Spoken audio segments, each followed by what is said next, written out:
Hey guys, subscribe for daily content. And if you're shopping for gear, make sure you check out the description for the newest items at some of the very best online retailers. There's also links for some of the items that I personally recommend. Thanks! What's going on YouTube? Metal Complex here, and today I've got another interesting knife review / knife overview to share with you guys.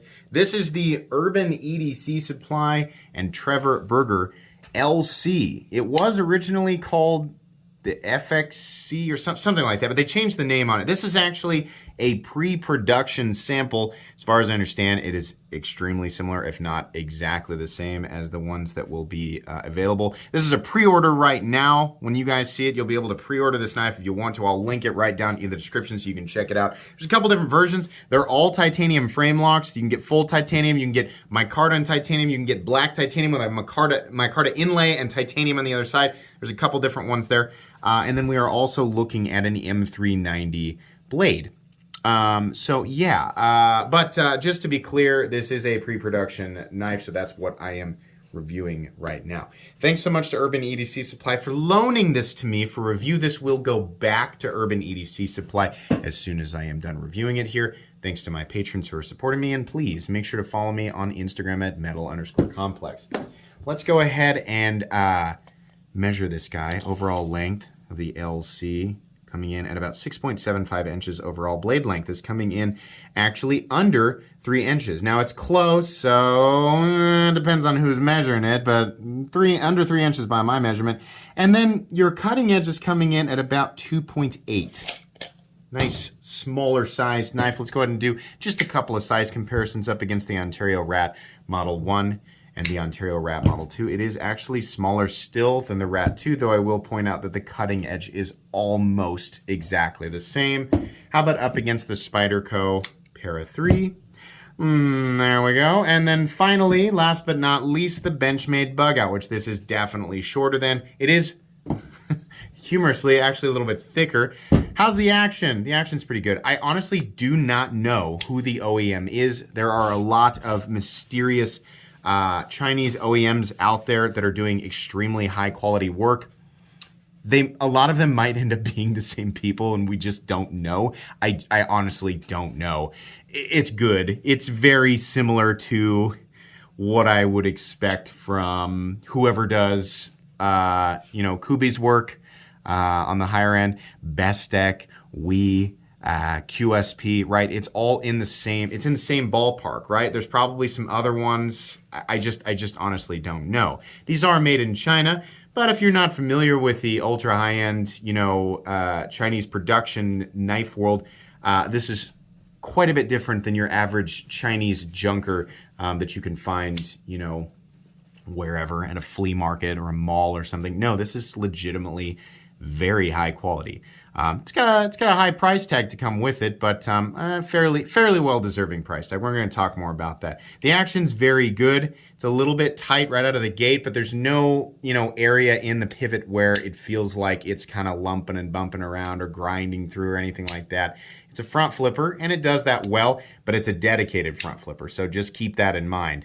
Let's do carry profile up against the Spyderco Para 3 here real quick. So thickness. Yeah, it's about exactly the same. Length and height up against the PM2 and the Para 3. You can see here that this is really just a pretty compact object. It's not going to cause much of an issue in the pocket. Let's go ahead and have a look at the inside. You can get my flashlight down in the description. We do have some internal milling, which is good because these scales are fairly thick for a smaller knife. We'll go ahead and weigh it here. I'm going to guess that this weighs something like 3 ounces, maybe 3 1/4.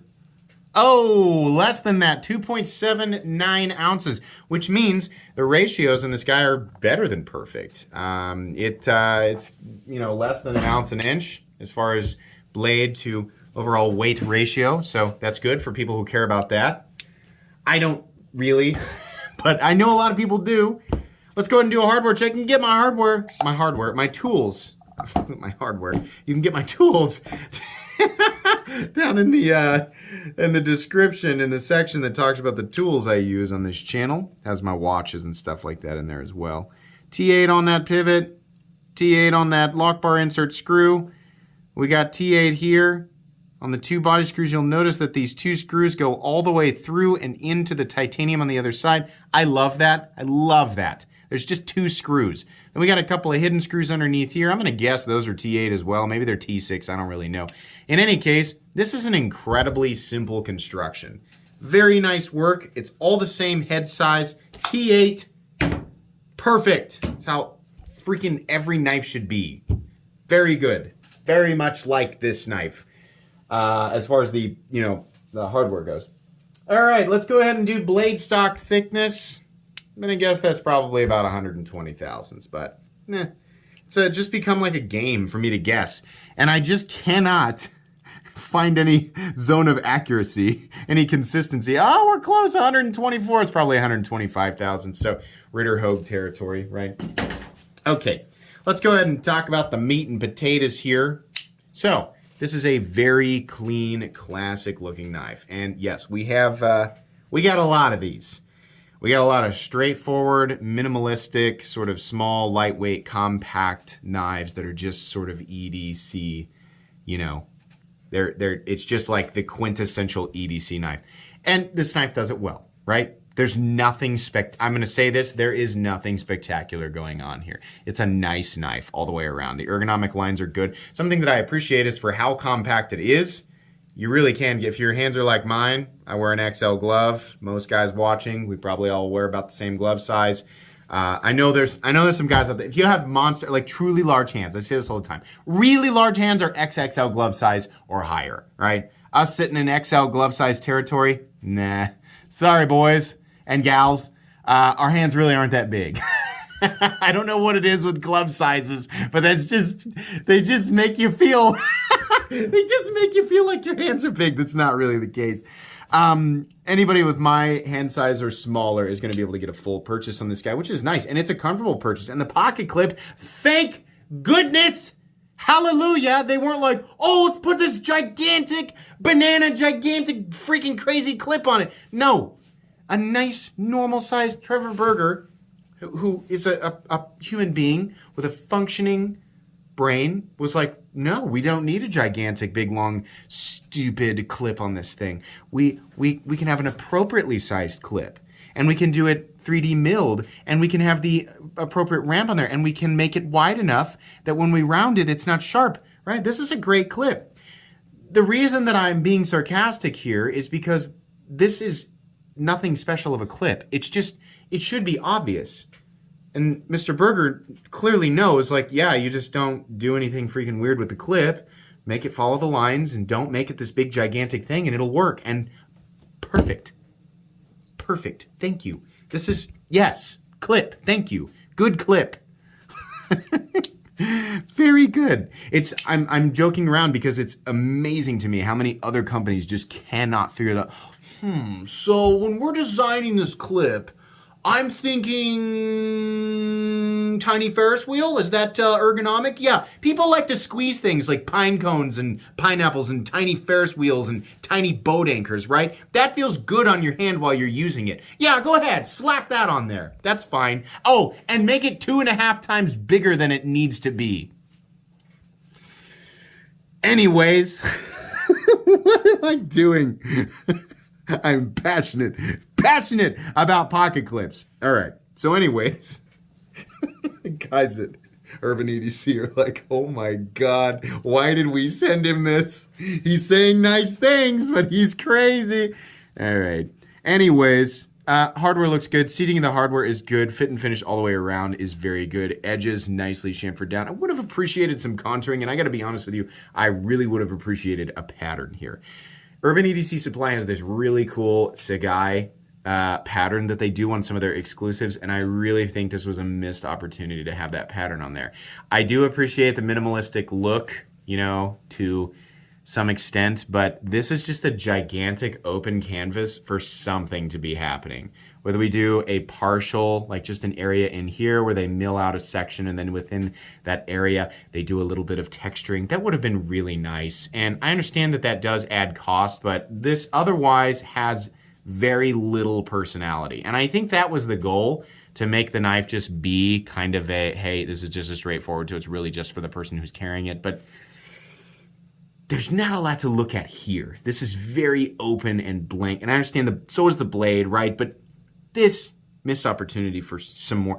Fortunately, they have some, you know, the micarta and the micarta/titanium versions have that. They're a little bit dressier, but I would have liked to see the titanium one shine a little bit. But okay. We have a fully flat ground, simple drop point blade that is going to be, you know, pretty much the most well-rounded blade shape for general EDC tasks. It does taper down and get pretty darn thin. In fact, this is going to be a slicer for sure. Good geometry for M390. This is the appropriate blade, right? When I see like gigantic fixed choppers made out of M390, I'm like, why? Like, that's just catering to the people who think M390 is the ultimate blade steel and it should be on everything. It shouldn't. But this knife, this blade geometry, yeah, it looks great. It's going to work great. It's going to do exactly what you want it to do, which is cut and cut for a very long time, unless you're trying to cut bricks, in which case it will not. And also, you're stupid. Don't do that. Why does he insult his audience so much? Why does he do that? He's going to lose subs. That's what's going to happen. People are going to unsubscribe from him because he is mean sometimes.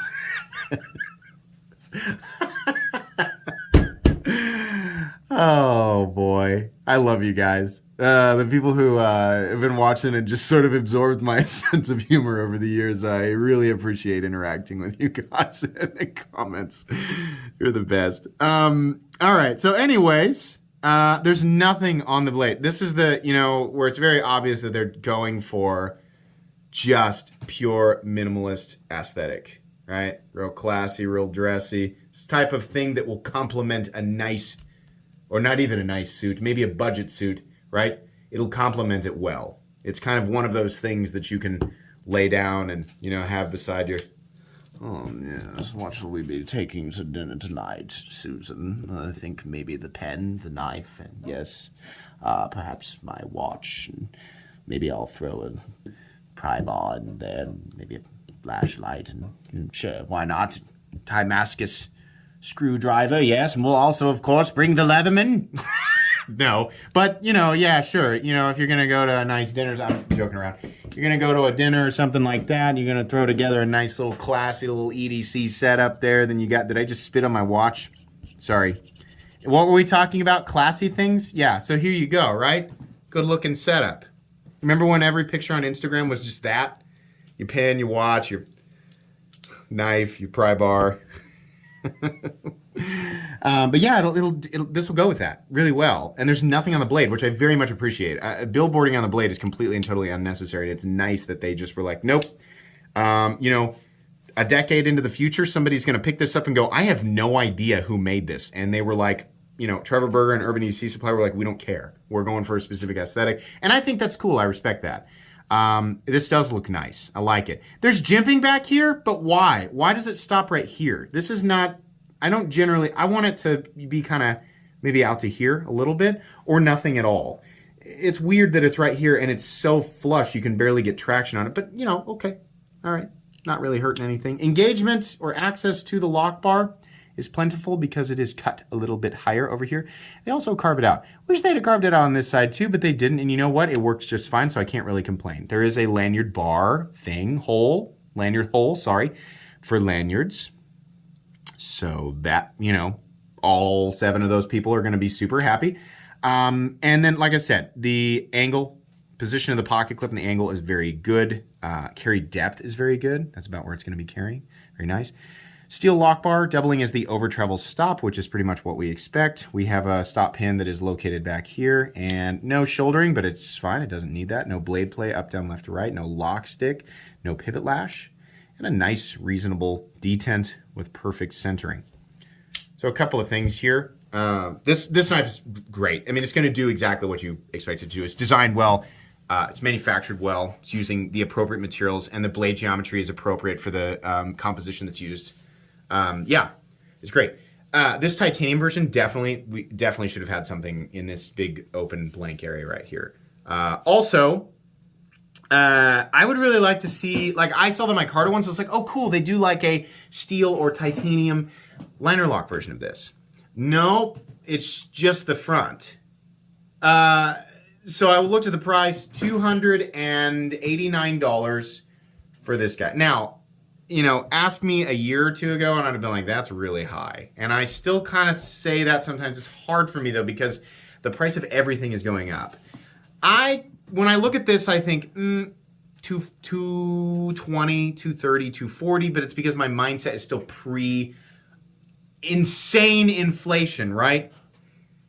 Still though, at 290, I want something more going on here, right?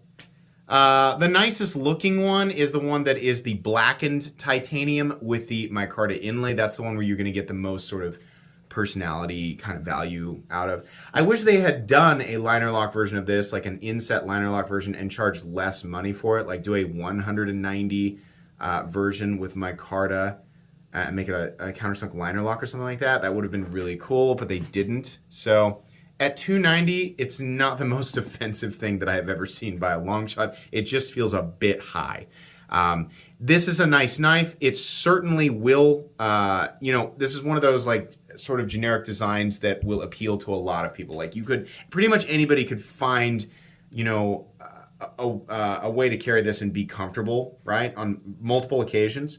But the price of it is not going to be for everybody. So I'm not going to tell everybody you got to rush out and have this. Those of you who do, look at that price tag and go, you know what? I feel like that's all right. Yeah, you're going to be happy with this knife. You're gonna. But I'm still not going to sit here and say everybody needs to rush out and get this. There are still knives doing this, right? Pretty much exactly this for less money out there. And there's nothing super, or, I mean, had we done the Sagai pattern on this, or you had done, you know, my Urban EDC F5.5 is, you know, it's the countersunk liner, full titanium Sagai pattern, a lot more going on there. Doesn't have the milled clip, but, and it was somewhere around, I want to say it was somewhere around the same price. I just feel a lot better about that one. This is a little bit too, so that's a lot of that's personal opinion though, right? Some people really like this, exactly, this aesthetic is what they're looking for. It is nice. It operates well. And yeah, the only other issue here is that it is a dedicated front flipper. It's fine if you love front flippers. It's a little bit smaller and it is an exposed frame lock. So for some people, it's going to be a bit of an awkward movement and you have no other choice. So consider that. For all of those reasons, it's not going to be for everybody, but it is a good knife. I think that's where I'm going to end it. Please make sure to follow me on Instagram at metal_complex if you enjoyed this video. Leave a like if you'd like to check out my other content. I do, of course, have lots of videos of knives that are either expensive or inexpensive that I do or don't like, so check those out. And if you enjoy all my content, go ahead and click on that Metal Complex logo right there and subscribe because there's definitely more coming. Thanks again for watching, everybody, and have a great day.